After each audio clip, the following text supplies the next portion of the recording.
A couple years back, my stepdad's brother proposed to a woman who took the ring he bought her, huge rock, got through a family friend who brokers jewels. She returned a few months later with a baby, which she said was his, and she hadn't realized she was pregnant when she left. She was scared because 1, she didn't want to raise a kid alone. I later found out that she had already lost 3 children to CPS for abuse and neglect. And 2, she was doubly scared that the child would be messed up and be more work to raise. She's been drinking, smoking, and who knows what else the whole time she was pregnant. He was apparently desperate for a family, given that his first 2 kids by his first partner would not talk to him because he's an alcoholic waste who couldn't hold a job. So he took her back and they got married. This child spent pretty much every day alone in its crib, sitting in its own filth, in the dark, given a bottle every few hours, and little to no attention or stimulation otherwise.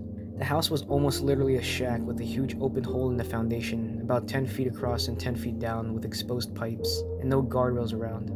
There was an active road on one side of the 30-feet yard and a good 10 feet drop into the water on the other side with a fence.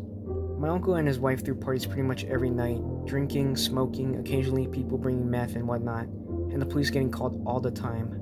However, because the family's long and historied relationship with the police, he was not really held accountable for things. The cops watched him like a hawk, but they never got into serious trouble. Well, one night, Uncle and his wife got pulled over for weaving all over the road. She was in the driver's seat, he was in the passenger seat, holding the child in his lap. There was no car seat. Both were hammered, but my uncle had somehow gotten into his head that because she didn't have a license, that she would get into less trouble if they got caught. The first thing he did when he sobered up was to call her home in a panic, begging us to volunteer to take his son if CPS took him away, so that he'd still be able to be in his kid's life and not just lose him to the foster system. After much discussion, my mom and stepdad said yes and took the then just over 1-year-old in. He screamed for hours on end, followed by silent fits. He wouldn't make eye contact, he refused to be held, especially when fed. He would yank on the bottle until he could hold it himself. He was unable to keep the formula down, and later had an issue with food. We later found out after much work that was a nervous reflex, and he's over it now. Uncle got visitation rights, but his wife signed away rights to his parenthood. She was leaving my uncle and apparently wasn't interested in staying if they didn't have a child together. Uncle visited at least once a week, usually in the company of a friend, and both would reek of alcohol. He played rough with his son, dropped him on his head twice, despite my mom's desperate pleas to be more gentle, and repeatedly harassed my mother by following her in public at a distance to keep an eye on his kid. I was alone at home with the child one night and heard someone pull up in the driveway. Looking out the window, I saw a gray truck I didn't recognize idling in the driveway. A man in a baseball cap was sitting in the driver's seat just staring at the house. I ran downstairs and locked the doors, both front and back, and kept the phone nearby. There had been talks of my uncle losing his rights to visitation because of how he'd been treating my mom, and he threatened to send his friends to the house to keep an eye on the place. The truck left, and I told my mom when she got home. This sort of tension went on for months, including an uncomfortable night when he and his friends came to a church event, and the friends, late 40s, missing teeth, filthy, and smelling like stale beer, wouldn't stop staring at me, flirting, telling me I was very mature for my age. The big shock came when early one morning, the caseworker who had become somehow enamored with my uncle and didn't believe any of the stuff we told her, called frantically apologizing. My uncle was on the news.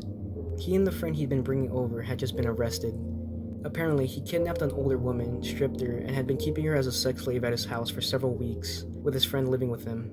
A friend from out of state had visited, and they had offered her to him for money. He waited a week before reporting them, but the cops finally had a solid reason with tons of evidence to come down on him. He'd been keeping the woman drugged and drunk, beating her, hiding clothes, keeping her chained up in a back room, and threatening to kidnap and do the same to her teenage daughter if she called for help or tried to escape. Both he and his friends are currently in prison, and my adopted brother, now bright-eyed, excitable, and nothing like the cold and human child that originally came to my mother's home, will be 4 years old in April.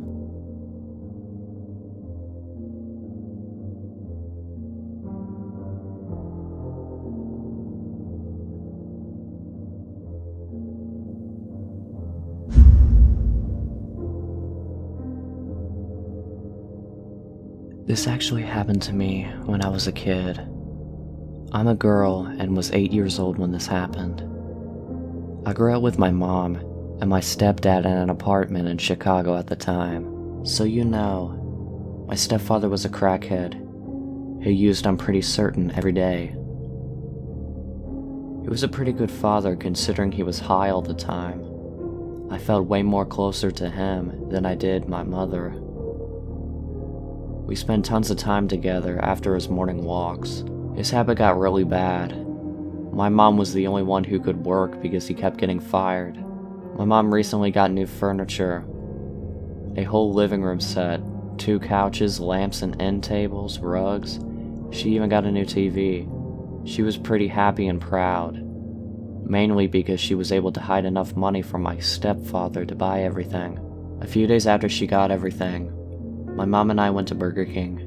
We came back to the apartment. She opened the door, and her smile dropped. There was absolutely nothing in the living room. She told me to check my things. My bike, all my video games, my TV, and clarinet were all gone as well. There were quite a few other things gone around the apartment as well. You already know who the culprit is, my stepfather. Apparently he owed some people money for drugs. He had no other choice. They said to pay up, or it'll be everything he loves. As you see, his habit was very, very bad. Now to the meat of the story. One day I woke up to my stepfather calling me. It was pretty early, the sun had just started to peek into my room. I got up and heard him in the kitchen talking to someone frantically. I couldn't hear much since my door was closed, but I do remember making out a little bit. He said, "Man, she's beautiful, and you won't be disappointed." I slipped on my house shoes, trying to figure out who he was talking to. I heard one response, but the voice was very deep, so I couldn't tell what was said. It was strange for anyone to be visiting our apartment, especially since it was so early. I was tired, confused, and a bit annoyed of being woken up. I opened the door. From it, I had a straight line of sight to the kitchen. I see my stepfather nervously fidgeting, pacing and talking. He saw me and said, "Here she is, man." I stood in my doorway and tried to give him a look like, "Who in the world are you talking to?" He motioned for me to come in. I walked into the kitchen and I see a tall older white man with shades. Looking back, maybe he was late 40s. He was balding, had a short beard, and he was dressed very nicely. My father said, "Here she is. What do you think?" My parents tend to show me off to people for some reason, so this wasn't odd to me.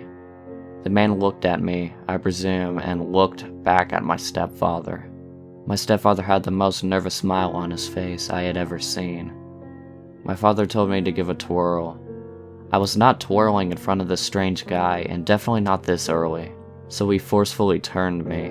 He held my nightgown taut, so it was fitting against my body, and said, "Not bad, right?" I pushed his hands off of me. This was clearly very, very strange now. I did not understand what was going on, but I knew something was wrong. The entire time, the white man said nothing, just watched me. My stepfather said, "You're going to have to go with him now." I frowned and asked, "Why?" But before I could really start, the white man spoke.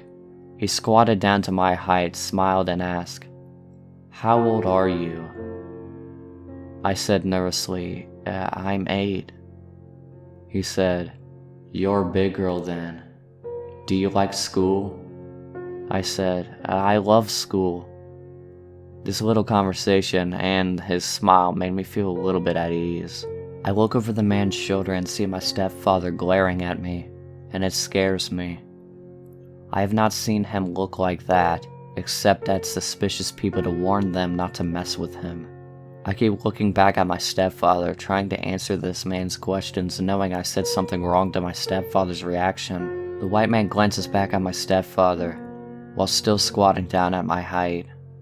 My stepfather looks away in fear.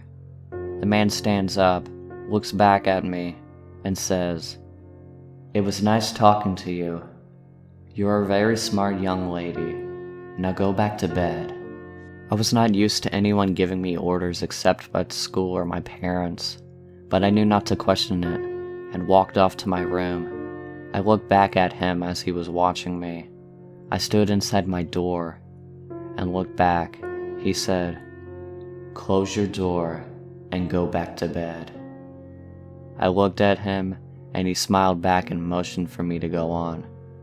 I closed the door and sat on my bed. I hear the man say something to my father in an angry voice. I heard my stepfather begging very loudly, "Please, please take her.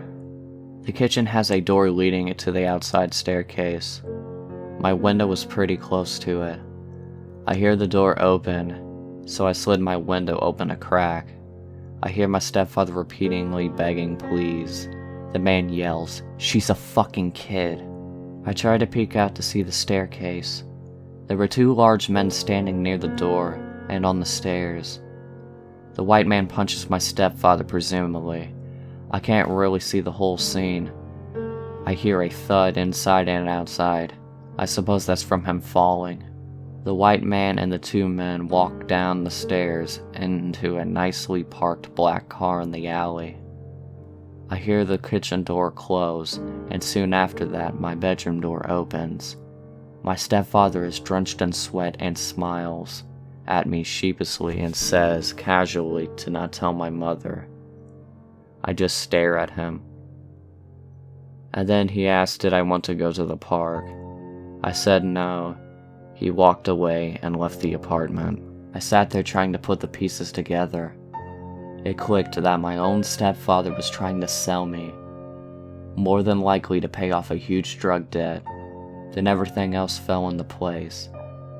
The strange, oddly friendly white man considering taking me. Why would he take me?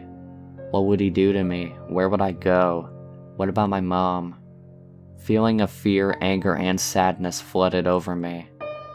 I lay there and cried for hours, thinking about how close I was to never seeing my mom again, and that my stepfather planned to do this to me. My mother eventually leaves him some years later. I still haven't told her about it, afraid that she might lose it. I'm 26 now, and it's still hard to think about it without crying.